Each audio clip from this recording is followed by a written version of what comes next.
This is December 10th, 2020. I'm Commander JNTrax, and I am caught up on The Mandalorian, so this is Loose Screws.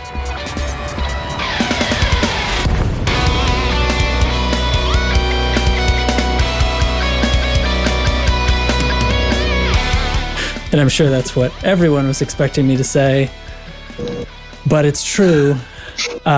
It took me a minute, but I was a little behind, and now I'm not. So does anybody want to talk about Boba Fett?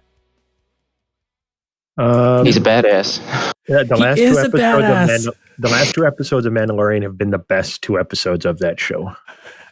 Yeah, and I mean, you'd have to be under a rock to not have encountered at least some spoilers. So like no plot spoilers, but Boba Fett, being like historically like a bad guy, quote unquote, like it's very cool to see him be a badass and be like, a mercenary with internal ethics and honor, and there's like a nobility in that I very, very much enjoyed and I'm very excited for.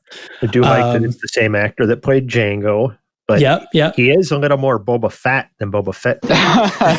Yeah, that chest plate was kind of stretched out. Yeah. Hey, dad bod happens. Yeah. Space girl. Very cool. I don't know. I figure if he was inside of a Sarlacc for a while, he'd have lost a little weight. But I think the weight probably came after the Sarlacc. Gotcha. Well, anyway, for real though, this is Loose Screws, the loosest and screwiest podcast about Elite Dangerous in the whole galaxy. And once again, I'm Commander JNTrax, and I'm joined tonight by Commander Chig. Hello. Hello. How are you? All right. Commander NL Hate is here. Yo, what's cracking? Commander Nergal is also here. Greetings and salutations. Commander Dubs. Howdy. And Lieutenant Commander Data. Good evening, everybody.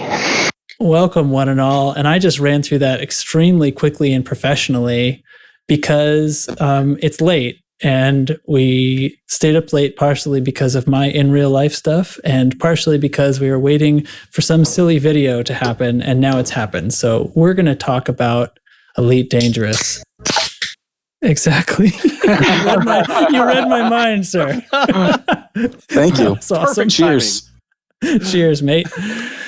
Oh my gosh. So the Odyssey gameplay footage video has been shown, and the Odyssey add-on has become available, but that will cause the launcher to brick. So don't download it. Yeah. I am personally just coming off of another engagement and did not get to watch live, but I did catch the video right before I pushed record. And so I need you all to fill me in on what has just taken place at the Video Game Awards. First up, if you blink, you missed it. Yep. It was not a lot long. there. It's about a minute long. It's about a minute long. You get to listen to some David Bowie while you watch some SRVs drive around, a couple guys, some people shooting at each other, an eagle shooting at another ship, I think. They show the front of a space station. They show a lot of walking around. I don't know. It was gameplay footage, but the other side of it is it's now available to pre-purchase. And you get a special suit if you pre-purchase, so that's out there. The standard edition is, I believe, $40, and it's $55 US dollars for the premium alpha edition, where you get an extra suit and you get access to the alpha. They said, which why they're saying alpha, it's not beyond alpha stage at this point already, is interesting to me. We hope. Yeah. So wait, so the alpha, does that mean that's what's live now that people can download? No, I don't know. They haven't said that I've seen. Oh, they haven't said when it's going to become live? No, but they did show, on Steam, it still says release date early 2021. But somebody else shared a screenshot with us that showed a release date of April 21st, 2020. It was Steam database mining, so Gotcha. Not confirmed, but yeah, possible. Okay. All right. I mean, so the video is very cool, looking really pretty, and I like that it's in-game footage, and right down to the fact that, like, right away I noticed in one of the ship flying over a surface shots, the shadows had just a little bit of that. What's it called? With the engine sort of makes a mistake and it makes a shadow on scenery flicker. It's like the Z lock or something like that. It's something that I remember messing around with in Skyrim VR to get that right so that it wouldn't flicker when you turn your head around. But anyway, yeah, just a little artifact of it actually being a game engine and not a cutscene. Not that I needed proof, but it looks great, and the shadow flickered a little bit, and that's fine with me. It's not a complaint. I'm just pointing it out. No, it looks stunning. It looks beautiful. No, the world from orbit and everything. Just I can't wait. In-game views, not like totally how we're going to see it. Like there's no HUD elements or anything like that, but there is a first-person views going on. That looks good. If I can cut in, some of the content creators that are a part of that Premiere content creator package stuff are sharing some of the HUD images in their own Discords. Cool. And it's very HUD minimal. on foot, you mean? Yes. Gotcha. Yes, the on foot HUD. It's very minimal, and there is some differences. The weapons you carry, or maybe the suits you're wearing, do affect the HUD. Yes. Okay. And I'm also seeing that Commander Kaizen has gotten info that April 21st is not the official release date. Looks like he's been talking to some of the community managers. He's posted on the Elite Week Discord now. So okay. Yeah, I was just starting to scout around, but I'm going to save that for later. I'm not going to poke around Discord while recording an episode. Okay. So that was the thing, huh? So this was the Video Game Awards. What exactly is the relationship between this trailer and the Video Game Awards? Or is this just a timed release? I think it was just like world premieres for various games peppered throughout award categories. Okay. Yeah. Fair enough. I got that. So there was no I don't think there was any like frontier content on either side of this trailer. It was just a trailer drop. No. Just happened in the middle. Yeah. Okay. And they also, I think conspicuously, they show like an eagle shooting at an eagle over a base, and then they show people shooting at people. They don't show people shooting at ships or vice versa. Surface to air combat. Yeah, that's true. I liked seeing the FPS thing. Like it's looking very familiar to anybody who's played an FPS, like the hollow sights and everything like that, kind of running around through the dark, a couple of different situations, appeared to be like grenade launcher kind of thing going on, and then an automatic weapon at some point later, and I could see the shield on a target reacting to being shot. So that's fun. Shield being in body shape and not a bubble. Anyway, I'm running out of things to say. It was short. Cool environments, like a dark module they're in. One's on fire. They're running through with flashlights. Right. I saw a couple of those bodies, or the character models, like especially right at the end, were sort of looking behind a couple of people. And the guy on the right has like something attached to his back, like looking over his shoulder. I don't know if that's like a weapon or a camera or just a light or something like that, but yeah. I don't know. I mean, short of playing it again and live tweeting it onto the show. I don't know what else I can do here. That's cool. I mean, I'm glad to see it. Listen, I'm gonna pre-order the moment we're done recording. Don't get me wrong. Right. Yeah. I mean, I'm thrilled. I'd be thrilled with just that the look of the planets on approach from orbit and the ice world, and I'd be thrilled even without the first person shooter stuff. So I will be anxiously awaiting when that goes into VR too, instead of just flat panel in screen, because that'll be a little tough. But I will definitely, I'm on board, man. I'm not saying no, but anxiously awaiting VR support. That'll really seal the deal. Anybody want to dwell on this longer? What conspicuously absent from the trailer was any footage of a Corvette pancaking people on the ground. Well, we did see an Anaconda taking off from the ground, which I don't think you can say for sure that they didn't just finish squishing somebody right before the shot cut to them. Yeah, I'm pretty sure that was a post-pancaking. Okay, we'll roll with that. Yeah. I didn't see a stain on the bottom of that Anaconda. So, well, I don't think you could see it from that range. I mean, a human is so small compared to an Anaconda. I see.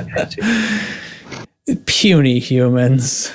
I don't know. I mean, I've been running, the video, kind of looping it off to the side here. There's some cool shots in there. I mean, you can see like the people's shields kind of lighting up as the lasers are hitting them and stuff. I mean, it's going to be interesting. I hope it plays as smoothly as that video runs. Yeah. Oh yeah. Well, that's true. Yeah, I wonder. I mean, we've sort of talked about this in passing, and probably more off air than on air. But if system requirements get any kind of change, because obviously there's a lot more detail going into the surfaces, and that is traditionally in Elite the place where lower end computers are going to struggle. If a computer is going to struggle running Elite, it's going to be when on approach to a surface, to a planet. I'm right here. You can talk about me. There's people with a lot weaker computers than you. I know. And when I get them at work, I break them down and I throw them in the recycling bin. Maybe you could do a mock supercomputer. You could take all those garbage computers, put enough of them together, then you can get a potato to use at home. Be very, very quiet. We're hunting potatoes.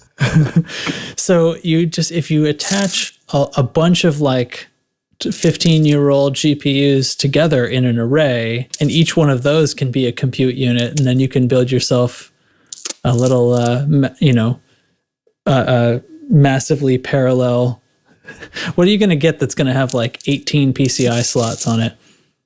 I actually get server units really regularly. Yeah. I'm just saying it could happen. It still won't compete with the 3080. Really? No, it won't. There's a lot of computers out there that won't compete with a 3080. Yeah. Well, anyways, so yeah, very, very exciting. I wasn't sure exactly what to expect. I guess I thought it was going to be something a little bit more significant than just this. Maybe some talking heads stuff and some talk and some announcements, but that's fine. We will be happy with what we have, I think. Nothing bad. Nothing looks bad in there. Right? I'm still gonna buy this thing. Good perspective. As soon as it's safe to pre-order without fear. I actually need to put in a question again, because I asked this of Frontier support some moons ago, and they said that they did not know, but will know later. So I have a single copy. Well, I mean, I have an Epic copy now too, but I have a single copy of Elite that is on both Steam and Oculus. And I purchased on Steam, and it was back in the day when you could get a product key for Oculus just by asking for it, which they do not give you anymore. And so I need to know where I buy it from so that all of my stuff still works. the way it does now. You know, like I have both things running on the same account, and they just whichever one I load up. Like I tend to load up Steam when I want to play flat, and Oculus for the VR mode, because Oculus gets it gets weird, and it like will crash like 60% of the time. The launcher will crash when trying to launch in flat mode for some reason. So anyway, yes, I will put that question in, and in case there are people in my same situation, I will of course report back the answer when I find out. But I don't want to just buy it on Steam and find that, oh, now like I have to run the Steam VR version instead of the native Oculus in order to play Odyssey. I don't think that should happen. Tried running it on Steam VR recently at all, or not? You know, I only for a moment. Okay. I'm sure because I have a 3080 now, I'm sure it would be fine. And the problems that I had, you know, would kind of go away. But the thing is, like, there's no need to, because Oculus pops up and Oculus is fully running anytime I'm running Steam VR. I just have like two things, one on top of the other. So it's sort of silly. So if I don't need to run Steam, I don't really want to. It's like another layer of complication, another thing that can crash. Okay. I've always just run it through Steam. I've got the same thing you have though, where you have both. Bought it on Steam initially, and then I haven't looked at it in a while. But I mean, the whole it was so weird because then like if I logged in with just Oculus, even though I had it, it would still say I'd have to buy it and stuff. But yet it was running on Oculus. Anyway? Yeah, it was really, really bizarre. So I just quit worrying about it and have always just played it through Steam. Oh, that's interesting. So the way mine went is I had it on Steam, and then when I got Oculus, I got the product key, and then I installed that version and removed Steam. And then it was only when I started having this weirdness where it won't load up in flat, I reinstalled Steam just for that purpose, just to run it flat. And they worked side by side perfectly. I always have. I'm wondering if I just buy it direct from Frontier instead of through Steam, that will just update my account, and then like whatever like game store I open the launcher from, won't it recognize that I own the full thing once it logs me into the launcher? I know, it's all magic to me, man. Okay, we'll see. I'll put in a ticket tonight and ask, because if they don't know by now, I kind of consider that a problem. I was cutting them some slack before because everything was still in flux. When I asked them, that was before we knew the current word on VR support. So I didn't even know if it was going to work at all. Anyway, cool. Any other notes or things of mention? No. Okay. Cool. Gameplay trailer is in the show notes. If you haven't already stopped the podcast to YouTube it, then you can click it there. But I think if you're listening to my voice, you've probably already watched the gameplay reveal trailer. You'd be silly not to. Hey, what about all these AMAs that the devs have been doing? Anybody been paying attention to that? I wish that I had been.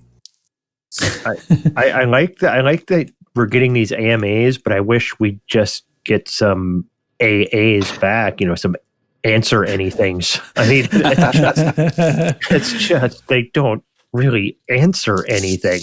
I mean, we did see, I saw you put it in the notes, but larkshadow and his Minecrafting, building these ships with interiors, he got a shout out from the devs during their stream, which was super cool. They actually seemed, pretty excited about the whole thing, and it's impressive. He's put in some work, and I don't know if, how many of our listeners, who aren't on our Discord have seen this going on, but larkshadow's building the ships. He's built a Sidewinder, a Viper. He was working on a Crate. He's building Viper 3 and 4. He had a Cobra, and I think he had started on Crate Phantom last I saw. Yeah, it's quite impressive. So he's working on ship interiors before Frontier is. and they got called out for that in the AMA. Yeah, in the live stream, right? Somebody said it right in chat. Yeah, many times. I love that. Look, he's got interiors before you do. Well, yeah, and that's funny and all, but at the same time, it's sort of, I mean, the obvious answer, of course, is like, well, if you want the interiors to look like that, then sure. Right. There you go. I'll take it. It looks like a late, and then you get out of your seat and turn around, and it's Minecraft blocks. Worlds collide. Yeah. No, I guess this is, it makes me think about how I'm continuing to be impressed by the community team. I mean, we're kind of in the middle of saying, like, it's too bad they can't actually answer most of the questions that they've been taking in the AMAs, but I do really, really appreciate and have felt like there's been just this massive turnaround in the past year-ish on the community team, and really just communication and just feeling very connected and being, as silly as some of the live streams turn out to be, where they're just like, well, what are we going to do? We're going to go play CQC or something. People are able to hop into CQC games with them. And that's, whatever. This is a little bit of like celebrity reverence or something, and they're just people, but it's still a lot of fun and really cool. And it's more than just, when they do most of their jobs, it's invisible. It's like them browsing all the forums and frankly sifting through all the nonsense and trying to find legitimate comments. Yeah, well, like today they were interning with the fuel rats, learning how to do that and stuff.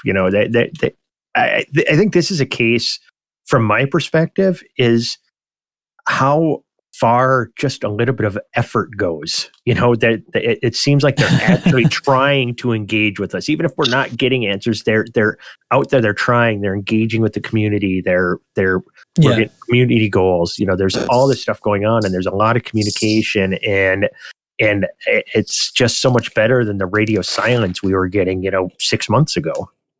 Mm-hmm. Absolutely, yeah, for sure. It feels really good. I even get a good feeling when they tell me bad news, like when Art has to keep saying that, yeah, we know about the pulse wave scanner, it's still broken, and literally they don't know what's causing that yet. Like, they're working on it, but they don't have a fix because they don't know why it's broken. Absolutely. And that sucks. I do appreciate him saying that, but I just have 3 words on that.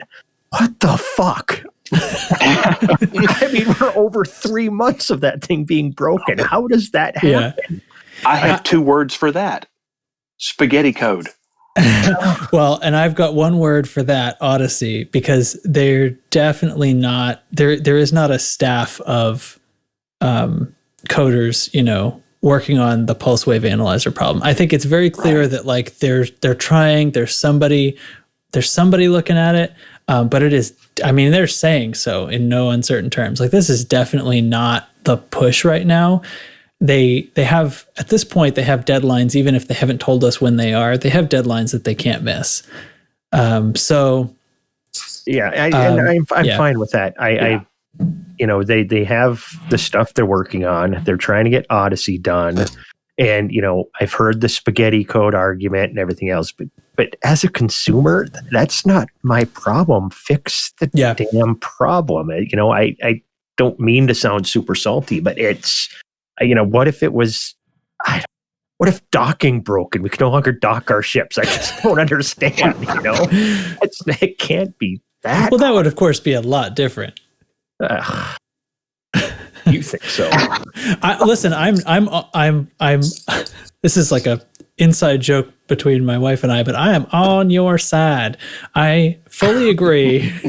I'm not going to explain the joke because it's not going to make sense to anybody, but I almost said the accent if I didn't address the accent, everybody would have been on me. Anyway, I totally agree. It sucks and it's stupid, and I hate that the pulse wave scanner is broken. I love that they're actually being honest with me about it. I just feel like a year and a half ago, 2 years ago, it would have been total silence. It would have been like, it's checked off on the issue tracker. Please don't report it again. And that's it. And nothing to report this time. We have nothing to announce this time. Yeah. So, with regard to the AMA, there's a couple of like little things that it does seem silly. Like, I think that's I think it's almost like a good precedent for just having this standing thing where maybe they could slow it down so it's not even so onerous, but every fixed number of days, they're going to just answer like the top 10 questions. Even if all they can say is we don't have an answer for that. Like that would be kind of an interesting tactic, right? Not tactic is the wrong word. Yeah. It's not like trying to like pull one over on us. Approach. Yeah, exactly. To like, that's just, we are going to have this constant communication, because that's what it feels like, even though most of the answers to the AMA stuff are like that, thanks for the suggestion, or we'll have more news about Odyssey later. Yeah, that's just not the format they use to give out new information. It's not through AMA. Right. Yeah. So they're not gonna add new information that way, but like occasionally there's a couple of things that they can answer, and it's like, it's the smaller stuff, but it does mean that at some point, at every X number of days, we're sort of getting one of these. So I don't think that's such a bad thing. And I sort of feel like it could focus the community manager's attention. Maybe they can skim the rest of the forum a little faster because they know stuff's going to kind of bubble to the top and they can pay attention to that stuff. I think during a live stream this week, I think APOC made it into one of our members. He wasn't desperate to capture the flag. One of the few people to ever play that game mode, I think. Yeah, he kept blowing up Arthur, I guess. So good for him. Way to go, bro. I think Capture the Flag has gotten more play because of the community manager streams than ever before. I've only tried to get into a match once and couldn't, so I haven't tried since. I've never been able to get into one. When we did our Tuesday night CQC event where we were gonna try all the things, right? But we couldn't even get team deathmatch to work, so we didn't even try to get matchmakers. Yeah. And I have over 7,000 kills now in CQC. And I've never been able to play a game of Capture the Flag, not once. Wow, golly. Yeah, you have to organize to get people together, but then you got to hope that the networking works. And man, do I sound salty tonight? I'm going to apologize now. CQC could use some love, and it got some love in that it's available from the comms panel, but that wasn't really enough to make it. I mean, that gets more players trying to play, but the level of not being able to succeed is still higher than it needs to be for it to be valid. I think personally, it should have had arcs in it to begin with. Mm-hmm. I don't really care about anything else. I mean, people talk about like relating it somehow to in-game assets, and I don't really think that's necessary or lore justified, but arcs definitely. I mean, arcs was supposed to be just anything you do play in the game. So, I mean, I think that's very silly, but the real thing that would seal the deal is just custom lobbies. And that makes it into a real viable game, Yeah. Yeah, I agree. I mean, just anything to get more activity. Yeah. I do like that the community managers have been playing it. It brings attention, makes us realize that maybe they haven't just completely forgotten about it, and it might get some love. I would love a little, just even some more modes. Even if we could bring in, some small engineered ships. You could engineer your own ships. Like a different mode where you can, do stuff like that. I don't know, just something. Get more people playing it. I hate when I can't get a game. Yeah. Well, I totally, completely forgot what I was going to say. I agree with you, obviously. I think the reason it's great for the community manager streams because it is just this plug and play thing. Yeah. You can just turn it on, and it's just like a bit of fun.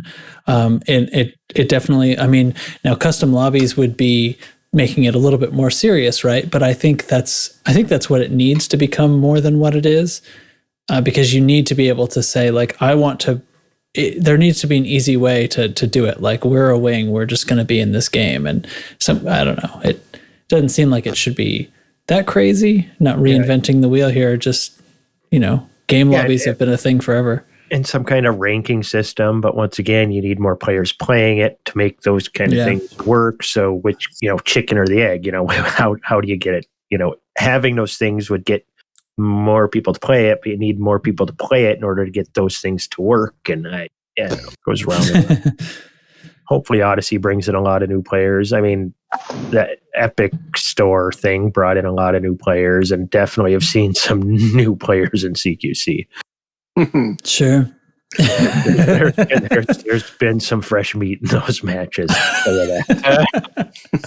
Because I haven't been playing a ton of Elite. People have seen us playing a lot of 7 Days to Die. We've been building bases. I saw eventually you went and made your own voice channel for it.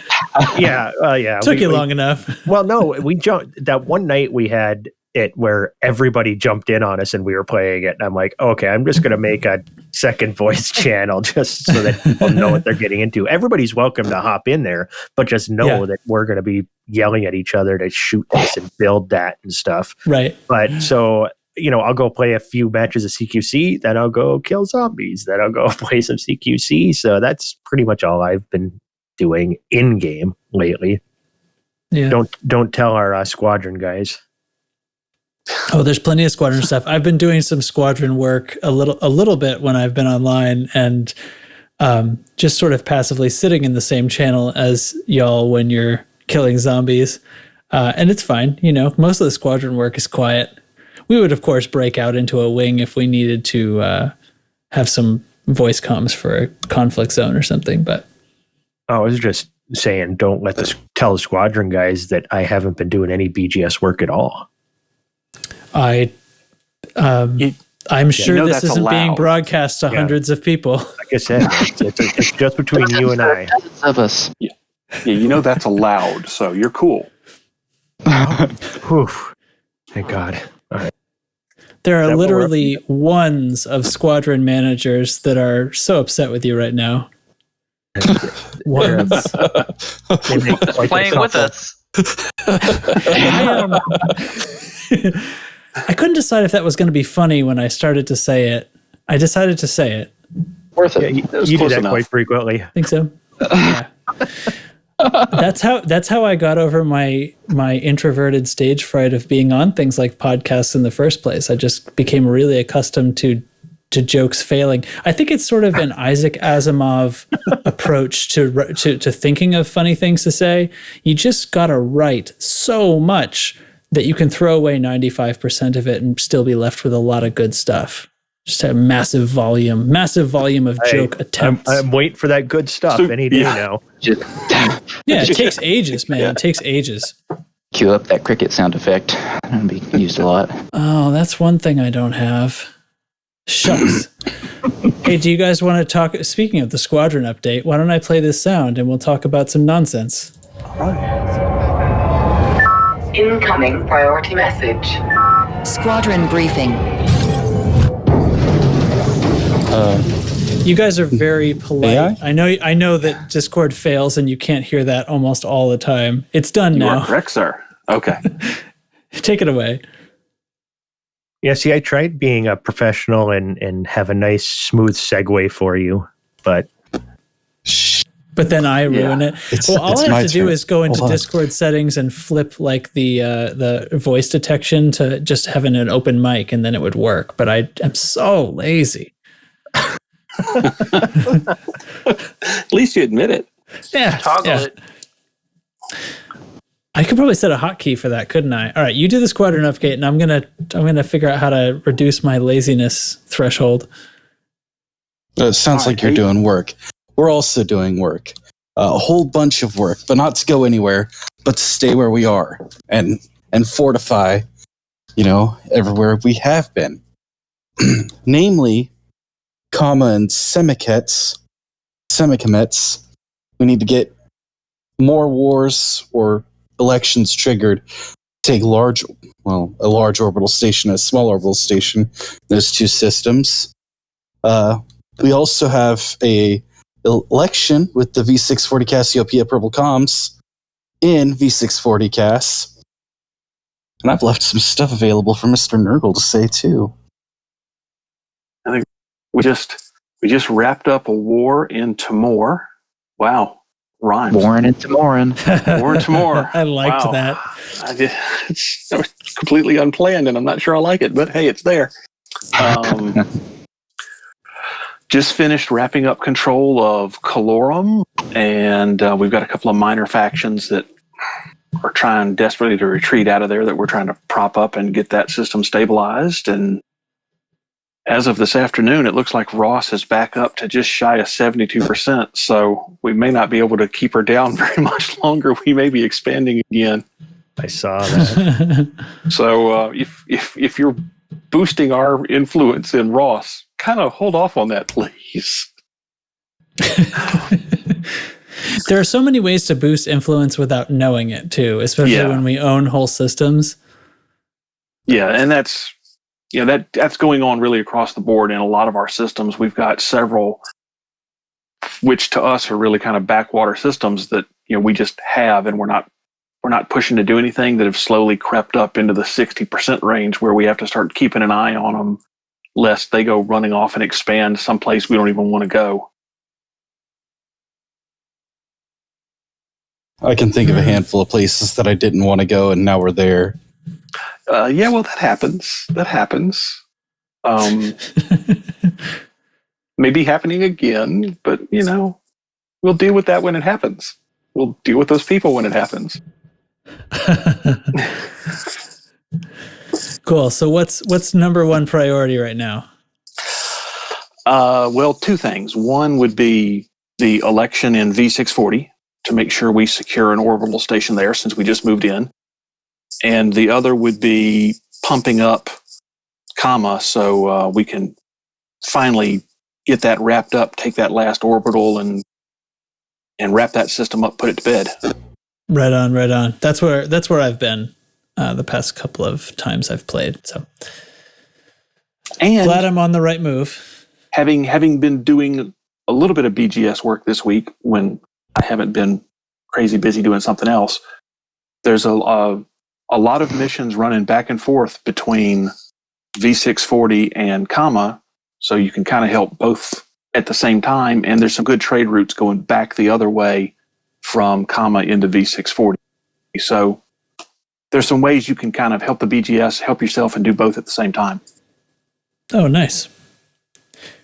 So I built a BGS ship. I hadn't ever had like sort of a dedicated BGS ship because I didn't really have a good idea for it.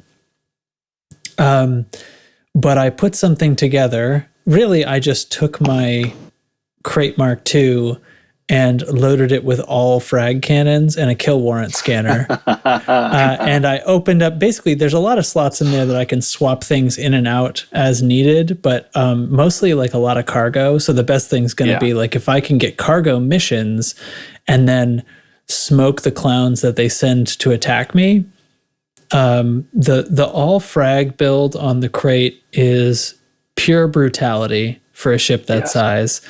And with the kill warrant scanner, with the bounties being boosted as they are, the kill warrant scanner is pulling in on average like 0.8 to about 1.2 million in like within one or two interdictions. And I'm killing Anaconda and it's like 800,000 credits. And it's definitely paying for itself. And then with the kill warrant on top of that, I think the kill warrant scanner, I'd totally put that off my radar. That was something like when I was a new commander, I like tried it out, and it was like, oh, this is if you want your profession to be a bounty hunter, like you got to get one of these to make that extra money. But it wasn't enough to justify it. I can make more by too much power. Oh, the power use is ridiculous. But another great reason that it pairs well with a frag build, because that's a very low power build. So anyway, and I could go and swap in a cell bank or something instead of some of that cargo space easily enough, and then go take on elite wing assassination missions. It's just going to be like a Corvette and a couple of vultures, and they're not going to like what I have to shoot at them. So anyway, that's been working pretty well. Can handle a variety of missions with a quick refit. So been liking that. And yeah, maybe I'll do that. Some back and forth cargo runs. There you go. Sounds fun. I have done a similar build since the core mining broke. I turned my Python into sort of a BGS ship, except with multis instead of frags. Frags are good. I like those frags are all about the speed. I used gimbals. Now, this is the first time I've used a gimbaled frag cannon because I really wanted, it was a frag, right? I wanted that max damage, but you really can get almost all those pellets to actually hit an anaconda almost all the time with gimbals. So it becomes worth it. It really does. Yeah, the Python would almost be a questionably better alternative, actually, in this case, because of the extra size 6 slot. It's not as maneuverable, though. No, I suppose, but is that really what we need? I mean, in this case, you're fighting anacondas most of the time. But you have to fly a Python. That's the problem. It's the best ship in the game. I mean, nobody wants to fly a Python. There's no arguments to be made otherwise, and I won't accept any other arguments. Data, what's your favorite ship, really?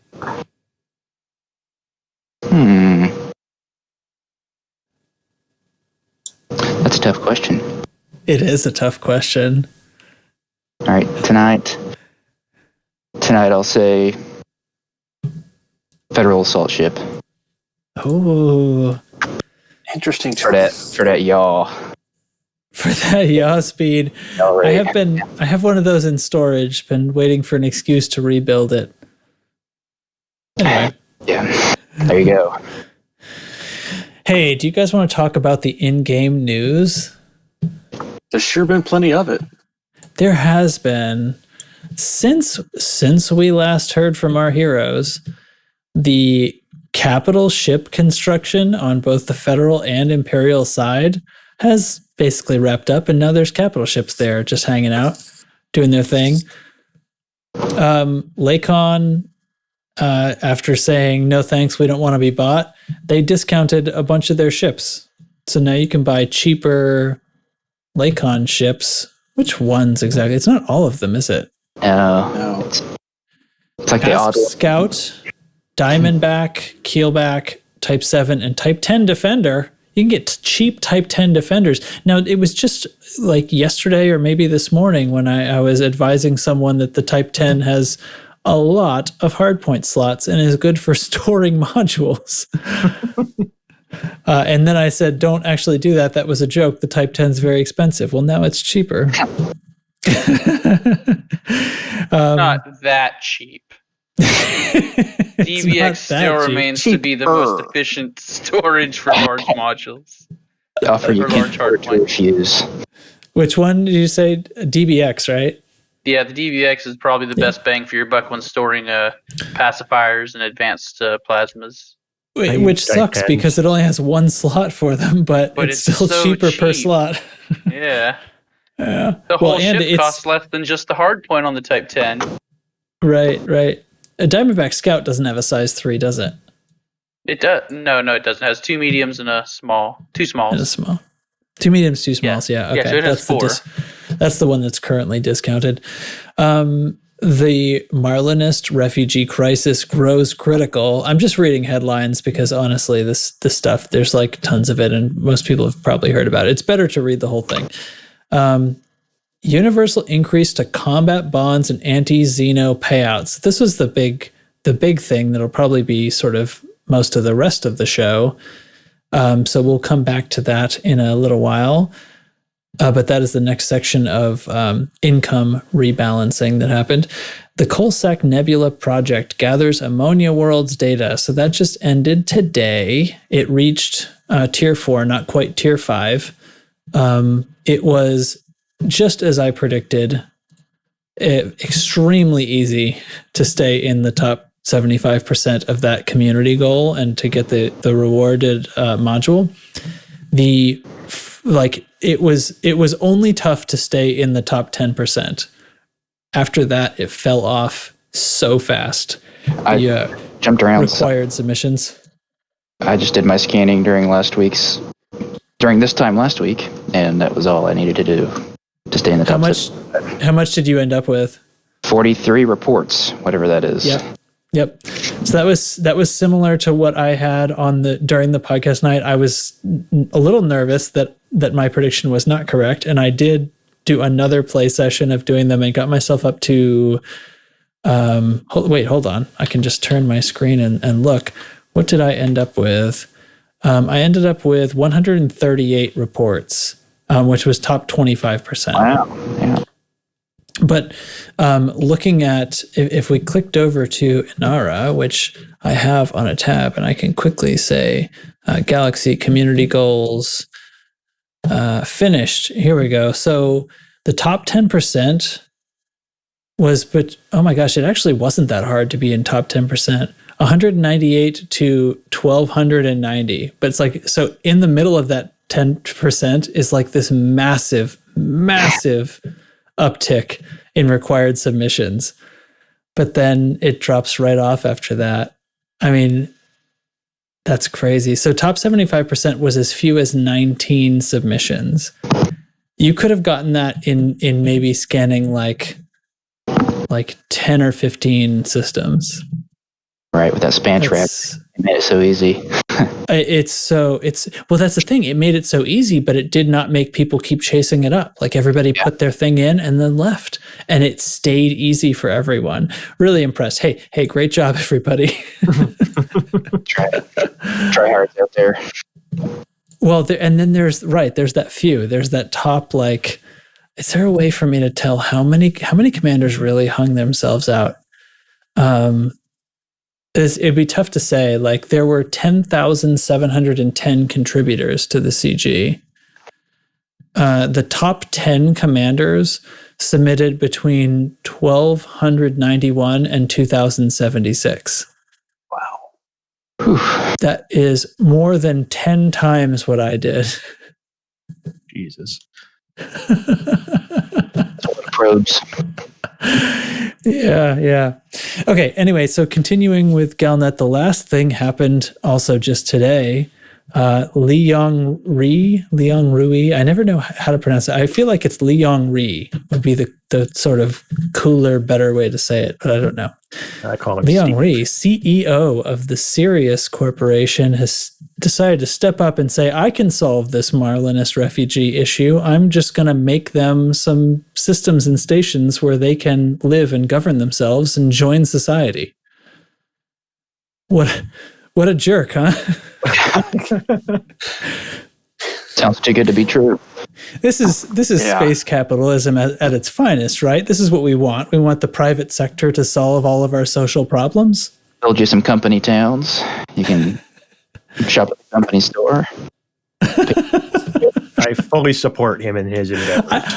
I'm not even kidding. Like, I mean, obviously, like this is an example of exactly what everybody is talking about when they say, like, you know, capitalism and private industry is supposed to solve these problems. Sure, do it, you know? So yeah. So anyway, this is the latest Galnet, and it includes community goals. We're running cargo of some commodities to build them some stations and basically just outfit a certain number of systems depending on how many commodities are donated. So atmospheric processors, auto fabricators, structural regulators, and water purifiers are needed to be delivered to Ellis Gateway in BD +05 space 1146. What a great system name. And depending on how far we get up in the tiers, they will include a certain number of systems that will become the Marlinist systems. That I couldn't think of a better outcome for these people, right? I mean, besides being able to stay in their actual homes in the first place, but and of course, there's a reciprocal bounty hunting community goal as well. So hand in bounty vouchers at the same system. I wonder if there will be resource extraction sites or in this system or not, like in previous. That's interesting. So I'm including a link to the forum posts, which typically fill quickly with people finding out where we need to be. I can scan quickly, but nearby Hazres at A1. Oh. And there are also interstellar factors. Controlling factor is the same as the CG system too. So I think there's a Hazres in the system. Nice. Well, that's gonna. Wow. Up. Yeah, that'll get some participation then. So this will be the easiest bounty hunting CG we've had in a year. Oh well, the cap for the goal is 160 billion. Get it. Yeah, but we've just had this, 4x payout boost. Yeah, we'll be fine. We'll be fine. I'll probably get in on some of that. Fine. We'll be fine. This is fine.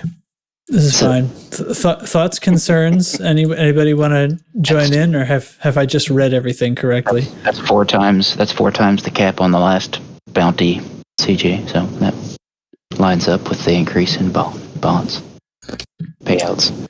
Okay, so they've just made it exactly the same.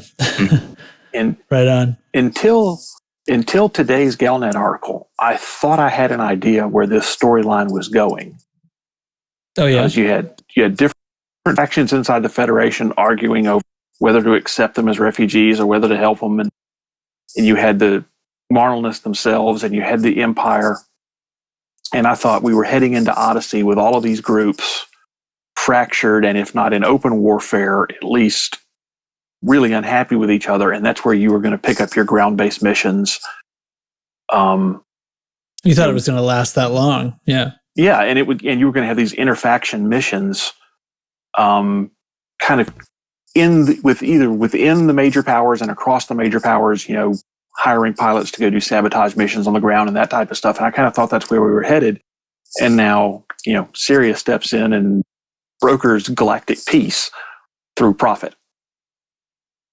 Yeah, or at the very least tries to. I mean, it is seemingly the most major source of conflict between the two powers.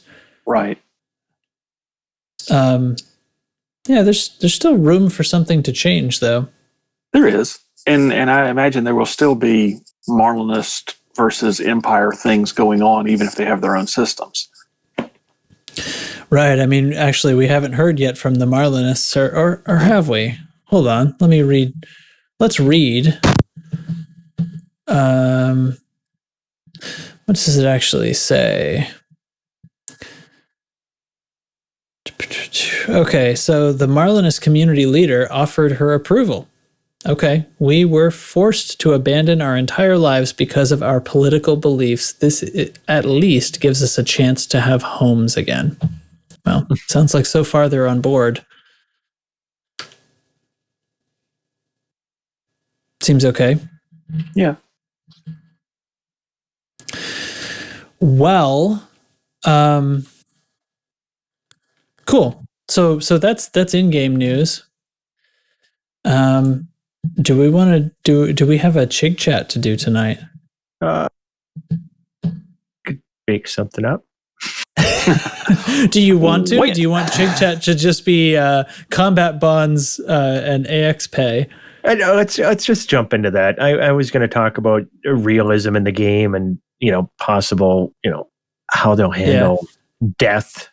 Now that we're on foot and stuff, but I don't know. Let's talk about combat pay and stuff and go from there. We'll maybe save that. Yeah, let's have that as a discussion topic another week, because I think if depending on this release date, we could have some time shows that we're trying to fill some topics. Mm-hmm. So let's move on to the combat bonds, including AX stuff, went up significantly. Yes. Let's see. I need to find the hard number here. Actually, I don't know if I even wrote it down, but it went up massively between 80,000 and God, what was even the high number? I bet this is on Galnet. Well, I know If it is. Dubs. Let's talk about the AX stuff because they went up. 4 times what they were before? Yes. Now is that across the board though, or is that Cyclops or times 4? I mean, I've only across killed the a board. Cyclops since that happened. I haven't fucked with a Medusa yet, but I can. It is 4x. So Cyclops used to be 2 million and it's now 8, and it goes all the way up. Medusas are 60 million now, I think. 64. Really? Aren't they 16 before? Or are they 15? I don't know. What I'm wondering is just how much money can a wing of 4 Anacondas rake in an hour running the shard cannons? Yeah, I mean, what did you guys find realistically? Can you work on anything bigger than a Cyclops? No, it did not. Okay. It did not work nearly as well with the with others. the faster boys. Yeah, the faster boy or the stronger boy. They both kind of. Yeah. The thing is, you got to overcome. You got to insta-gib the hearts and stuff and blast through regen and everything else. And if you don't kill it, then it regens and you're effed. So right. Yeah, even with the Cyclops, if you don't get the jump on him well enough and he manages to pull away from you far enough to hit the regen and instantly, run his shields up, it gets much harder from that point forward because then he's darting and dodging all over, and the Anaconda just can't keep up with that shit. And then the Medusa, well, it had enough power to just absorb our entire first assault, and then it went into, I guess maybe it was an enraged mode, basically, hey, I'm taking too much damage too fast, this isn't the intended gameplay, and it goes into like the overdrive mode. Yeah. But with the Cyclops, you're capable of overcoming even that within 3 seconds if you line up on them properly. Yeah, the question is for income would be how fast you can find Cyclops, because it's going to be flying between them. I mean, I'm guessing we could do probably 15 of them in an hour, probably. I mean, we can hop the carrier down to Pleiades, tomorrow? We can find out. Do that tomorrow night. My wife has friends coming over and stuff, so I might not be able to get my computer. They may steal it for VR stuff, but it's possible I'll be able to hop on. I'd like to do it if we got 4 of us with the Gib ships and just go see what we can do in an hour. I found that was the thing. Like even the Cyclops with the Type 10, if I was by myself, I couldn't get it to stay close enough to me for quite long enough. And it would get away, and then the regen was terrible. I would get the thing about half killed, and then it would kind of overcome me for whatever reason. Yeah, so when you're running the solo build, like the gibbing build, but you're by yourself, the goal is no longer to out DPS the heart regeneration. At that point, you're just trying to just straight rip the shields apart as fast as possible, take out a heart. And guess what? The shields are coming back, and you just rinse and repeat. You can still face tank and kill a Cyclops in, what was it, like 39 seconds or 30 seconds that I was doing it. Yeah, it's just not the 3 seconds that we were doing. So, and I just struggled with it that way. Whereas he was going away too far. No damage. The Type 10 absolutely couldn't keep up with it. That would be the problem there. The Type 10 would work for the farming scout crap, but as far as doing interceptors, just not a good ship for that. Yeah, we haven't tried it in the Crate Mark II. It does have 3 large hard points. You'd be downgrading one of those to a medium, but it is a much, much faster ship, and it's still capable of sporting a decent amount of hull. Yeah, that's true. I'm working on unlocking the shard cannons right now with plans to put them on my crate. So we'll see how that goes. I wonder if it was a mistake for me not to do the turreted, or did those just forward fire anyway? No. Yeah, you have to have an active human crew member to fire them as a turret, I believe. I think that's all AX weaponry. Except, all Guardian related, like the even the flak launcher's that way. The only one that truly operates as a turret is the AX multi-cannon, and that is the most accurate turret in the entire game. That does not miss a shot.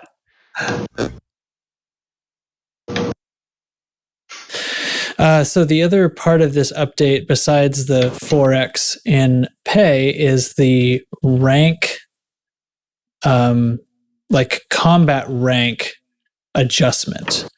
So basically, like it used to be previously that every Thargoid counts as an elite opponent. So it became the way to farm rank. If one was going to farm rank, that was kind of becomes the way to do it, because every basically scouts are the way to do it, because you can kill them the fastest. But it didn't make sense, right? Because technically the Thargoid interceptors all were worth the same amount of rank as every scout. So they've fixed this, and the effect of fixing that is that scouts are worth less than they used to be. However, the rest of the Thargoids are worth, quote, substantially more. And of course, it remains to be sort of mathed out exactly what substantially more works out to. But they're probably worth more than an elite NPC, is what they're saying. It's not. They would be, yes, because they used to be worth an elite NPC, which means whereas a Hydra was worth the same as a single scout as far as combat rank, or an elite eagle. Yeah, exactly. Yeah, it was silly, actually. It was ridiculous. So there was some fervor, there was some uproar and upsetness about this, which I absolutely can't condone. This makes first of all, I don't have any disrespect for people who want to grind combat rank, like if that's what you want to do, but you are signing up to grind something that ultimately is a cosmetic item, in my opinion. Do you guys think I'm speaking out of turn about that? No, I'm with you on that. No, I mean, okay. Well, my opinion about the combat rank change with the little guys. Yeah. What's my opinion is that they should backdate. They should backdate this and go back and remove the elite rank from anyone who did that. There appears to have been a miscalculation on your account. Yeah. There was. It appears as though you didn't actually earn this. I'm sorry. In case any listeners are starting to get fearful, the community managers have said absolutely in no uncertain terms that they are not going to be backdating anyone's rank or taking away something that has been earned previously. That is not on the table. Earned. Well, it was earned under the rules at that time. Okay, that's absolutely correct. I'll accept it. They earned it at the time. Those was the rules. I mean, even with scouts, it took a long time. It wasn't effortless. It's kind of like mindlessly laser mining Pay Night. I mean, it was the meta. Yeah, I mean, it was how many thousands of elite level kills did you need to make it to elite? Yeah, it took a long time. I'm still not elite. I think it was 16 of them was worth 1%. Yep. So 1,600 to kills. Go from deadly to elite. Well, or once you hit deadly, to go from the beginning of deadly to elite, it was 1,600 roughly. I wonder how I'm many currently 15% deadly. And it takes about 1,600 to get to deadly. So once you hit deadly, you're at the halfway point, essentially. Yeah. So we could probably, I'm in a position to possibly be able to math out what it might be worth now. Because I have 15% deadly right now. So I could jump in and do... Well, here's the other issue is the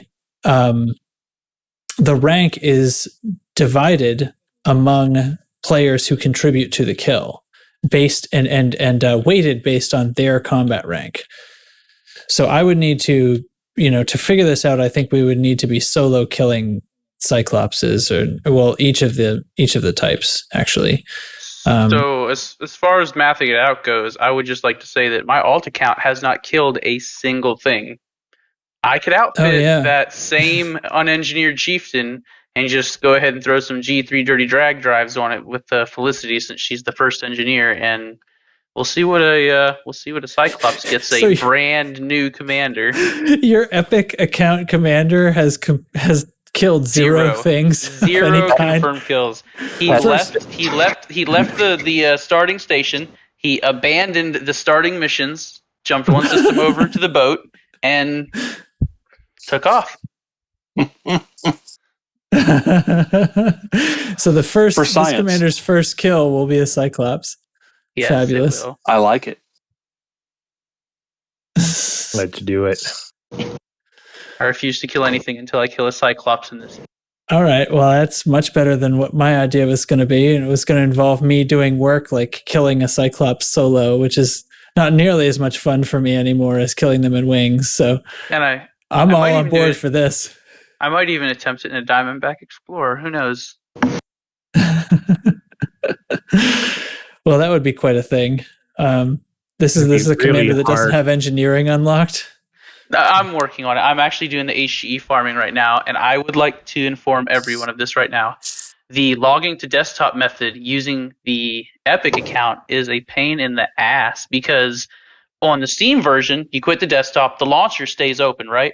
Well, Epic is not okay with that. Epic says, oh, the game closed? Well, I'm killing the launcher, and we're going to take an additional, 10-second break before we launch the Epic store again for you to get in there to your library and then launch the game, and that's another 10 seconds to launch the launcher, and you run out of time quick. Dubs is most displeased. I'm looking forward to being in a system with Dubs when he's in a completely unengineered ship, and I'm in a fully engineered, much larger ship than he is in. I am mildly inconvenienced by this launcher and Epic issue. But one thing that I don't know, I don't know if enough people complained about it, but the Epic launcher no longer launches the Oculus software at the same time. And it used to be that if I closed the Oculus software that was launched alongside the Elite Dangerous launcher, it would just force quit the game for some reason, because Oculus is needed to flat screen.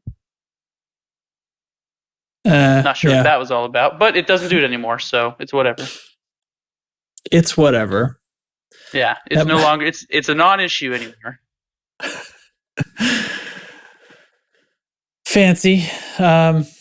So combat bonds of all types, AX or otherwise, have been buffed. Anybody been doing conflict zones since then? I did one in Timor the other day just to test it out. I think I did a high alone and got about 1.5 million from the one. Probably could have gotten more. I had the kill the captain objective that takes some time. Takes forever. Kill other ships, so lost some bonds there, I'm sure.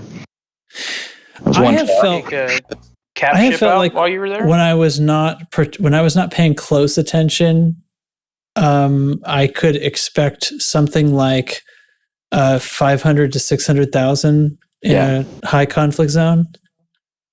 So that's roughly triple, isn't it?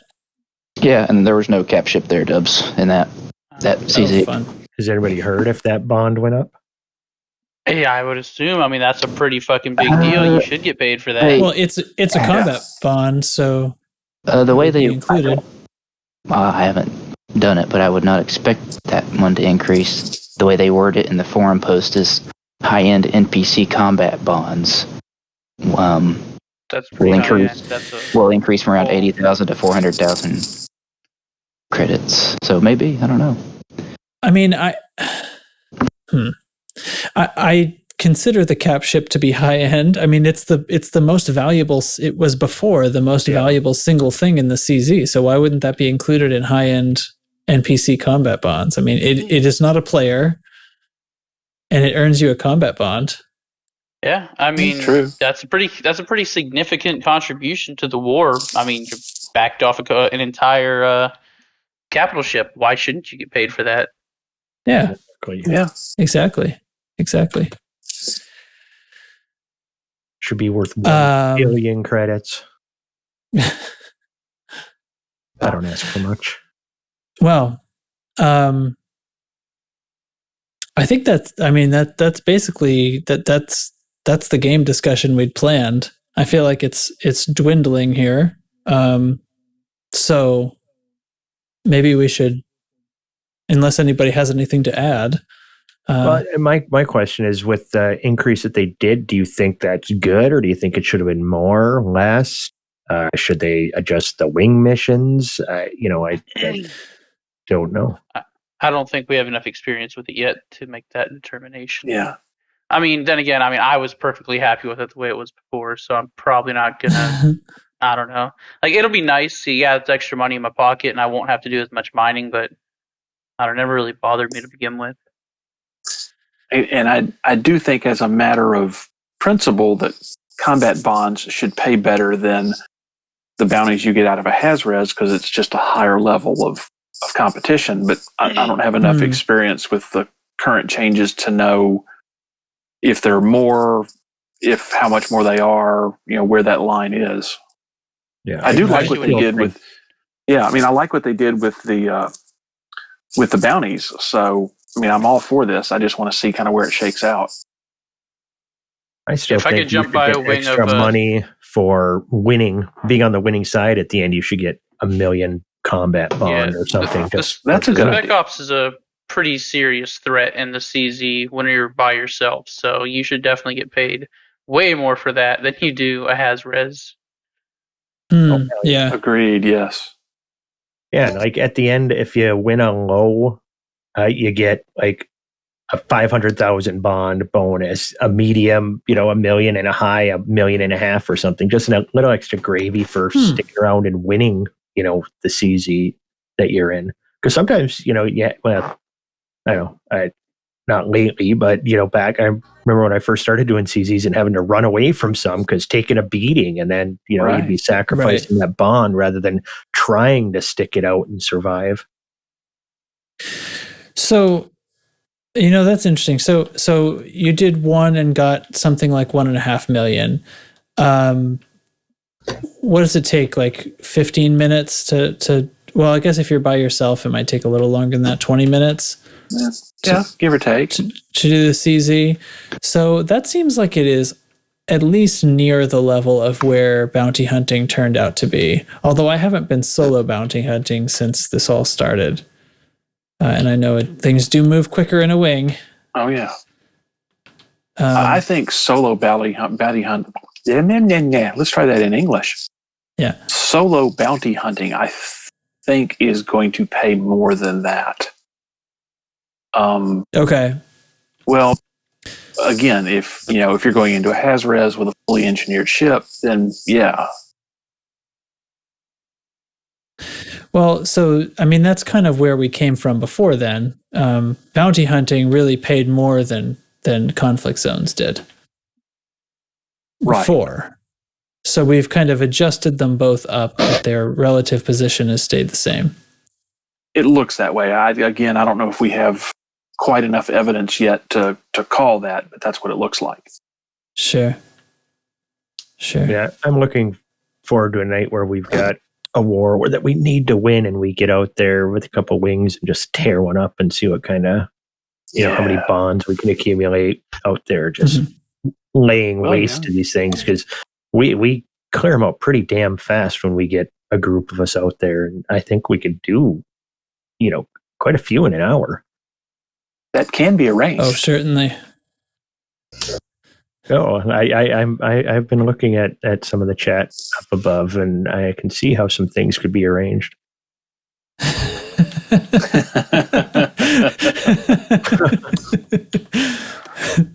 Insert laugh. Evil laugh. Yes, insert evil laugh here. Turns around holding a large white fluffy cat.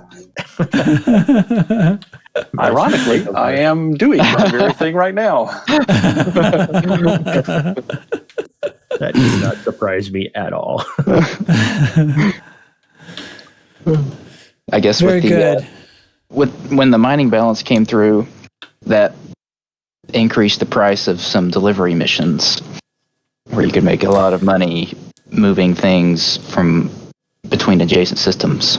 with those right at the mission. So they balance that out, knock those payouts down with this last balance pass. Right. Also. So this was sort of the first of, because these are all sort of like implied, installing this change and then watching to see if we like where it lands. This is the first post adjustment that's happened to some of the trade missions. And I haven't really gotten in on that yet. And apparently I missed out, but Yeah. but I guess the multipliers were crazy and it was making it worth more than mining in the first place, kind of thing. And I do get the impression that we're planning on mining is still going to be the top earner, kind of wherever we land with all this. Right. Which doesn't surprise me, and I don't think is wrong. Right on. So. Yeah, I think it was at least some of the channels I follow, it was patched out before they could get their videos posted on the method of doing it. So, yeah. That's funny. Yeah. That's funny. Yeah. Okay. Is this the end? Should I try to keep this discussion going, or should we find some cheese? I think we should find some cheese. Oh, like cheese. Let's cheese. All right. This week, actually, no. I'm going to start with a cheese joke from my advent calendar. Ah, yes. Because we need a cheesy joke. All right. Oh. What is Jay-Z's favorite cheese? Beyonce. All right. And it hurts so good. Cheese is something called it's Norwegian, so I know I'm not going to pronounce it the way that it's supposed to be pronounced. So I'm going to go with Jarlsberg. Jarlsberg. Jarlsberg. Yeah, I know that one. So you said it right. It is a very, very. When I first tried it, I wasn't sure if I liked it, believe it or not. And oh, really? I knew I might have had it at some point in my life. The texture of it is what got it to me. There's almost a grittiness to it that then becomes creamy. It's very much like a strong Swiss. Has that nutty taste of Swiss. Yes. And when you get it, like from a block rather than just these little bite size, these little 1 ounce bites that I get, it has holes like Swiss. It is basically like a Swiss cheese, but from Norway. And it was super good. And I say, give it a go, especially if you like Swiss cheese. And I guess that's it. Stay cheesy, everybody. Yeah, that is one of our favorites in this house. And it is, it's like a heavy, it's like a nutty Swiss that'll put hair on your chest. Among other places. Put hair on wherever you want, really. It's just a very... You just apply it like deodorant wherever you want hair to grow. Is it? Yep. Nobody in Trex's house is bald. Balding, but that's what we're working on with the Jarlsberg. We didn't mention that Loose Screws has started playing D&D too. That's our good buddy Teflon. I'm not sure if anybody... Shout out.